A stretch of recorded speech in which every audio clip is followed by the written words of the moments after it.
Seguimos en la edición mediodía de BTV Noticias y es momento de entrevista. Comienza a ser analizada en la Cámara de Diputados la rendición de cuentas que fue entregada el sábado por el Poder Ejecutivo, y ya estoy en compañía del diputado Alejandro Sánchez, coordinador de bancada oficialista, además integra la comisión que analiza la rendición de cuentas. Gracias por estos minutos. Bueno, muy buenos días, es un gusto estar aquí con ustedes. Bueno, ¿cómo comienza este debate a la interna del oficialismo, que en definitiva tiene mayoría para aprobar los cambios, en un contexto en el que, bueno, hay un aumento del gasto, aunque es poco, por lo menos eso es lo que plantean algunos sindicatos, que tendría que ser más grande, y también algunos sectores y que piden, por ejemplo, que aumente un poco más el déficit, que el último dato fue de que está en el 4%. Sí, hay varias cosas. Yo diría, primero, si el gasto es poco o mucho, es una cuestión relativa, y que siempre es importante en el debate, y es relativa siempre en función de dos cosas. Primero, una de las necesidades. Evidentemente las necesidades en el país son mucho más grandes porque vivimos en el tercer mundo, no vivimos en el primer mundo, y por tanto somos países pobres, y al ser países pobres somos países que tenemos un montón de carencias. Y se complicó el barrio y se complicaron algunos escenarios externos que nos estaban favoreciendo. Entonces, lo poco o mucho después también está relacionado con cuáles son las restricciones que tiene la economía regional. Entonces yo digo, esta rendición de cuentas desde mi punto de vista, es una buena rendición de cuentas, independientemente de estos factores, por dos cosas. Esta es la única rendición de cuentas en la región que no incrementa los impuestos a la población.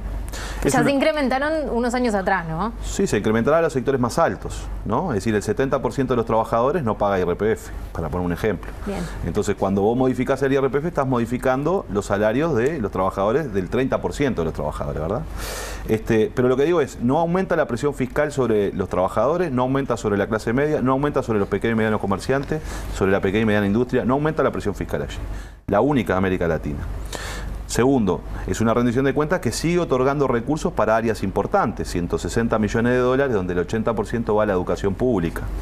Tercero, es una rendición de cuentas que no incrementa el déficit fiscal, ¿verdad? Y es una rendición de cuentas que permite seguir creciendo al país. Ahora, esto es lo que no está pasando ni en Argentina, ni en Brasil, ni en Venezuela, ni en Paraguay, ni en ninguna parte de América Latina, que tiene las mismas restricciones que Uruguay, pero Uruguay tiene una senda totalmente diferente porque ha logrado construir fortalezas. Ahora, diputado, usted dice que no aumenta el déficit fiscal, pero tampoco ayuda a reducirlo en un contexto en el que parece ser una prioridad, o el Poder Ejecutivo dice que es una prioridad tratar de reducir el déficit fiscal. Tiene una meta que al principio iba a ser de 2,5 en 2019, ya la va a incumplir porque en esta rendición de cuentas dice que eso aspira a conseguirlo en 2020, y ahí le pregunto cuál es la posición de su sector, que es mayoritario dentro del Frente Amplio, en un contexto en que aparecen voces dentro de su sector que son especialistas en economía y que plantean que habría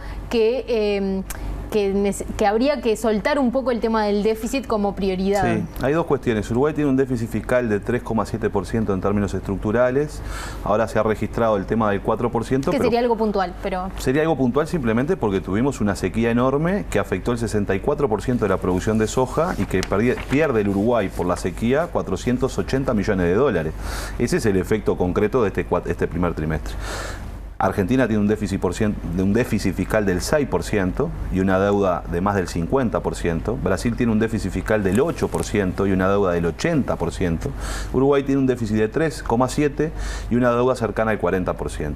Tenemos que cuidar, porque déficit fiscal quiere decir que estamos gastando más de lo que nos ingresa, y eso se paga con deuda. Entonces, esa relación de déficit y pago con deuda es una relación que tenemos que cuidar mucho. En un gobierno, en una empresa o en una casa de familia. La gente se endeuda porque necesita adquirir determinados bienes. Cuando tú te endeudas para ser más productivo en el futuro, si tú te endeudas para estudiar, mañana vas a trabajar y vas a percibir un mayor ingreso, vas a poder pagar la cuota de la deuda, además de seguir viviendo. Si tú te endeudas para salir a comer todos los días a un boliche, en realidad lo que va a pasar al fin de mes es que vas a tener que pagar todo tu costo más la cuota y no vas a tener más plata. Pero no me contesto, la posición del sector es... Le voy a contestar. Entonces, esa relación, nosotros hoy tenemos un déficit que permite al Uruguay ser más productivo en el futuro. Entonces, como somos más productivos en el futuro, vamos a poder pagar esa cuota. Mi sector lo que está proponiendo es que nosotros tenemos que mejorar en el área de lo que tiene que ver con la educación. Y estamos defendiendo que en el año 2020 esté definido y preservado un incremento de los salarios docentes del año 2020, en la medida de las posibilidades que tiene esta rendición de cuentas. Pero nosotros no estamos planteando en el Parlamento aumentar el déficit fiscal. Lo que estamos diciendo es de qué manera aseguramos a los docentes del Uruguay de que en el año 2020 tengan incrementos salariales en términos reales, porque ese ha sido un compromiso del Frente Amplio de incrementar los salarios docentes, porque incrementar el salario docente significa un componente pedagógico central para que nuestros docentes no tengan que ser multiempleo y para una cosa más importante, para que no sigamos perdiendo docentes, porque hay docentes en el Uruguay que salen de la educación y van a trabajar a otro lugar porque perciben mayores ingresos por su grado de formación. Y este es el desafío del país. Y nosotros lo que estamos planteando es, queremos asegurar que en el 2020 haya aumentos salariales para los docentes. Alejandro Sánchez, gracias por estos minutos. No, muchas gracias a usted.